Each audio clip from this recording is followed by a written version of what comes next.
President, at the outset, I congratulate Russia on assuming the presidency and thank the Russian Federation as the President of the Council for holding today's open debate on the topic of women, peace and security.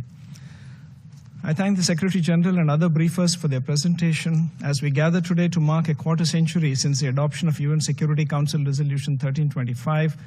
We celebrate not merely an anniversary, but a transformative moment that fundamentally reshaped our understanding of peace and security, recognizing that sustainable peace cannot be achieved without the full and equal participation of women. India's commitment to this principle, however, predates this resolution by several decades. India has consistently contributed to UN peacekeeping as an expression of our commitment to global peace. What distinguishes India's peacekeeping legacy is not merely the scale of our contribution, but our pioneering recognition of women as indispensable agents of peace. As early as the 1960s, much before the adoption of Resolution 1325, India deployed women medical officers to the Congo, making one of the earliest instances of women serving in UN peacekeeping operations. This was not merely a symbolic gesture, but a practical acknowledgement that women's perspectives, skills, and presence are essential to effective peacekeeping. This early commitment found its more pronounced expression in 2007 when India deployed the first ever all-female formed police unit in the history of the UN to Liberia. This groundbreaking initiative went far beyond enhancing security. It catalyzed a transformation in Liberian society, inspiring local women to join law enforcement and participate actively in rebuilding their nation.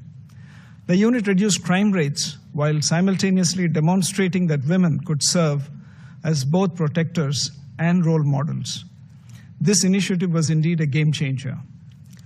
India's leadership in championing women peacekeepers is exemplified through the appointment of Dr. Kiran Bedi, the first woman officer of the Indian Police Service, as the first ever female police advisor and head of the United Nations Police Division in 2003.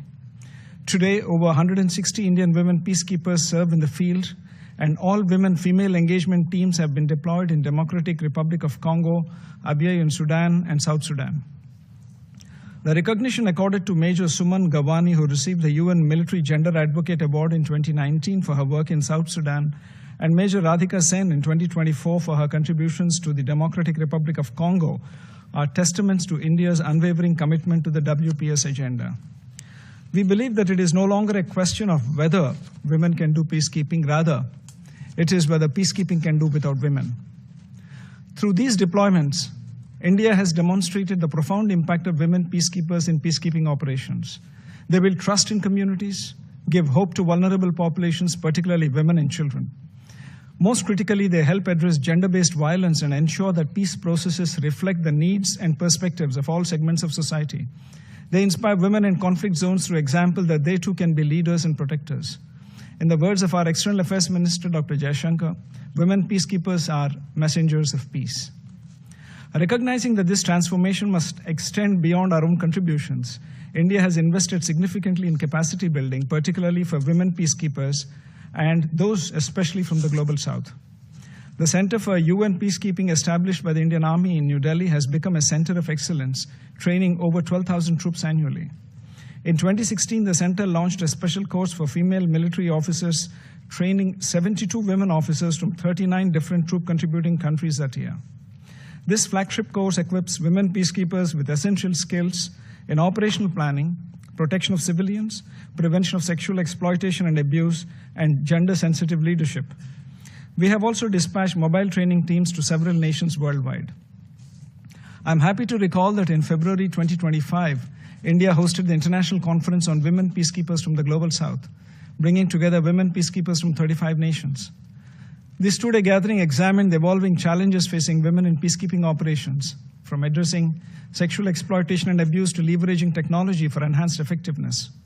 The conference was not merely a forum for discussion, but a platform for developing actionable strategies to increase women's participation and their impact in future peace missions. More recently, in August 2025, India hosted the UN Women Military Officers course, which saw a participation from 15 countries. President, every year we are unfortunately fated to listen to the delusional tirade of Pakistan against my country, especially on Jammu and Kashmir, the Indian territory they covet. Our pioneering record on women, peace and security agenda is unblemished and unscathed. A country that bombs its own people, conducts systematic genocide, can only attempt to distract the world with misdirection and hyperbole. This is a country that conducted Operation Searchlight in 1971 and sanctioned a systematic campaign of genocidal mass rape of 400,000 women citizens by its own army. The world sees through Pakistan's propaganda. President, as we look ahead, India remains unwavering in its commitment to the women, peace, and security agenda. We stand ready to share our expertise with partners, particularly those in the Global South, fostering collective solutions to shared challenges. Thank you, President.